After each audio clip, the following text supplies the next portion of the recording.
Hello, my name is Professor David Krasinski, and I'll be your instructor for this course. I have a bachelor's degree in chemical engineering from the University of Michigan, and I also worked as a process engineer and manager in my prior profession before receiving my PhD from Emory University's Goizueta Business School.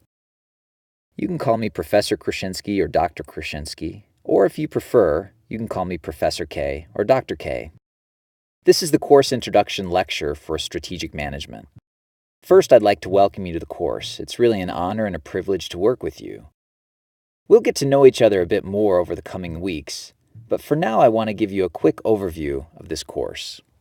Strategy is a bit different from the other courses in the curriculum. Most of the other courses focus on individual pieces of a business, functional areas like accounting, marketing, finance, operations, or information systems. In contrast, this course is devoted to the entire business as a whole. By taking this holistic approach, we'll be asking the really big picture questions about how to run a business, such as, what determines the total corporate performance of an entire business enterprise? Why do some companies succeed while other companies fail? And what, if anything, can managers actually do about it? I'd like to start by discussing what strategy is. One of the many functions that a good strategy can serve for a company is to be a boundary marker that defines what the company does and, more importantly, what it does not do. Ideally, a good strategy should restrict the company, not to doing what it does best, but rather to what it does better than any other company, which may be different from what it does best. Now, the whole idea of strategy as a boundary marker really is the overall theme for this course. So then in this course, we want to think about strategy as a set of boundaries of what the company will and will not do. And these boundaries are defined by the answers to three very basic, very fundamental questions that I'll discuss one at a time. First, where do we compete? To answer this question, what we need is an attractive market opportunity. We're going to spend a lot of time discussing exactly what it is that makes a market opportunity attractive, but for now, the main point is that even if you have identified the world's most attractive and most profitable market opportunity, it will be utterly useless to you if your company doesn't have the resources required to serve that market needs better than your competitors. So that brings us to the second question. How do we compete? To answer this question, we need resources and capabilities that enable our company to serve the market opportunity better than any other competitor. These resources could be tangible, such as a diamond mine or an oil field, or intangible, such as skills, trust, or company reputation. We are going to spend a lot of time discussing exactly what kinds of resources and capabilities can give your company this sort of advantage over competitors. But for now, the main point is that the answers to these first two questions, where to compete and how to compete, together these two answers constitute what we call strategy formulation. Once you know where you're competing and how you're competing, you have formulated a strategy. Strategy formulation is not all there is to strategy. There's also strategy implementation, which is critical because even if you had the best formulated strategy in the world, it still would be utterly useless to you if your company couldn't implement it effectively. So that brings us to the third question. How do we execute? In answering this third question, we need an implementation plan for aligning our people and organization with our strategy. This would include motivation, incentives, control systems, organization, leadership, and so forth. We're going to spend a lot of time discussing exactly how companies can most effectively implement the strategies they have formulated. But for now, I want to point out that implementation without formulation is just as useless as formulation without implementation. If you happen to formulate a poor strategy in your answers to the first two questions, then it makes no difference whatsoever how good your implementation plan is. As the old saying goes, it makes no sense to do the wrong thing perfectly. And that's a trap that a lot of companies fall into. They wind up devoting a lot of time, energy, and money to doing the wrong thing perfectly. And as a result, they wind up not making any money because no matter how perfectly they're doing it, they're still doing the wrong thing. So now, in thinking about the overall theme of this course and taking a step back, I'd like you to envision strategy as a three-legged stool.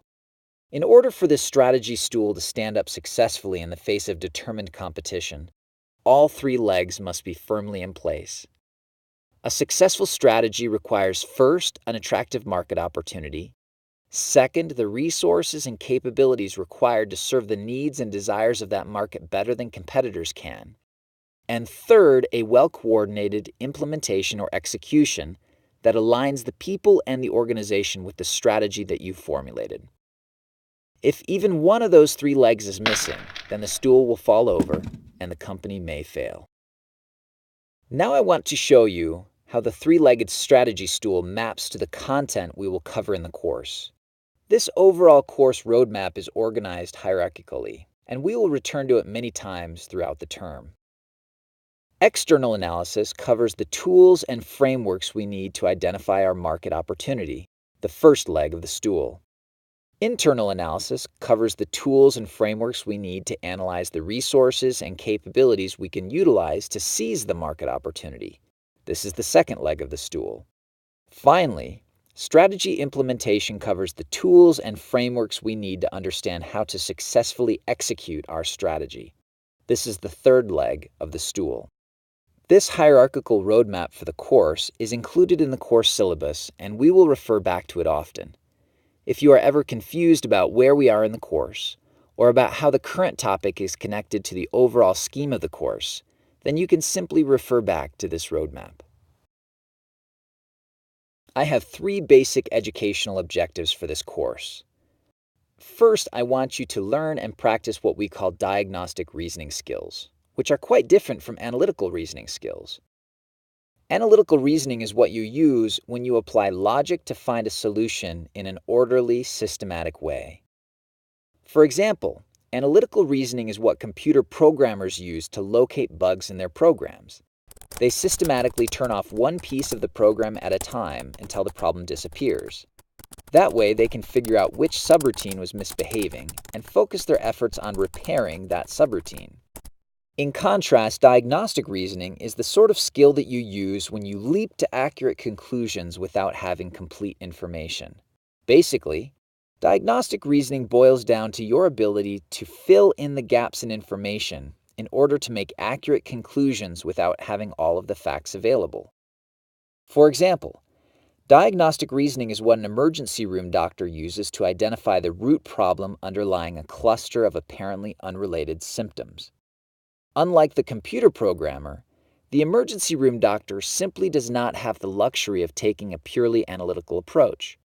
The doctor can't wait for a million tests to be run, nor can she systematically turn off different organs to find the problem part of the body. She must quickly diagnose the problem in the face of incomplete and imperfect information using her diagnostic reasoning skills. The diagnosis must be right the first time, and there are rarely second chances. Most courses in the curriculum focus primarily on helping you develop analytical reasoning skills in specific functional areas like accounting, finance, operations, or information systems. But this course is devoted primarily to helping you develop your diagnostic reasoning skills. In my view, that's the main deliverable of this course.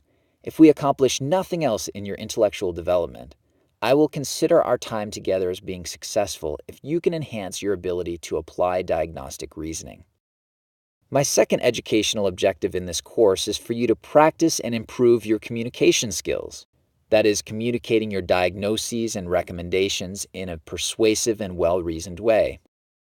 But communication is a two-way street. If we are going to improve your diagnostic reasoning skills, we also need to improve your ability to seek out ways to improve the quality of information you use in your judgments. Thus, we will also practice listening to the varied backgrounds and experiences from classmates to refine our own thinking. My third and last educational objective in this course is for you to learn, understand, and be able to apply an entire toolkit of conceptual frameworks that can be used to frame and analyze the relevant issues in any strategic situation. While you may think initially that these tools and frameworks are only useful to analyze for-profit organizations, you will quickly see how they help you in many aspects of life. While these tools were designed to analyze companies, they are really about understanding situations when resources are scarce and performance matters. We will talk more about how these tools apply to multiple domains of life. So if these are the overall course objectives, then I want to take a moment to show you how the assignments and activities of the course fit in. First of all, if one of our main jobs is to prepare you to deal with ambiguous and imperfect information and make sense of it, we need to slowly push you out of the classroom towards a more complex world.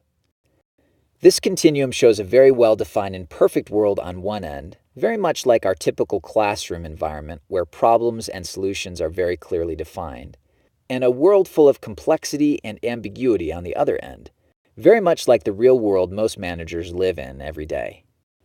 First of all, you will have an opportunity to read articles and view lectures that help you understand the main strategy frameworks.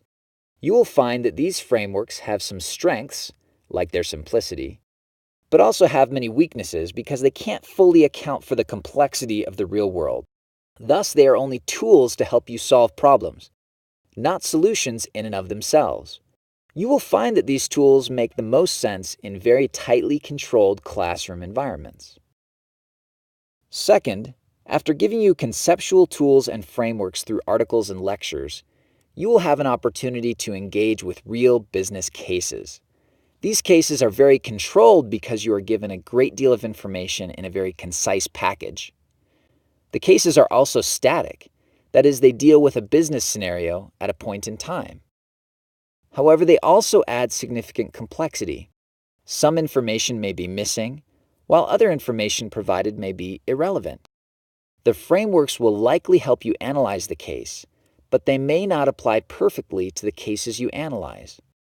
As you write case reports and/or come to class prepared to intelligently discuss your analysis of the case, you will increase your ability to make sense of a complex world and drive to the heart of the critical issues. In other words, these cases will help you take one step closer to the real world. In addition to the cases, articles, and lectures, you will also participate in a business simulation. As part of this simulation, you and a team of other students will develop and implement a strategy for a simulated firm. You will compete with teams made up of your classmates.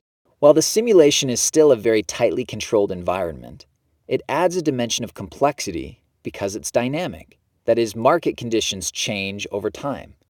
Some of these changes are predictable, while others are not.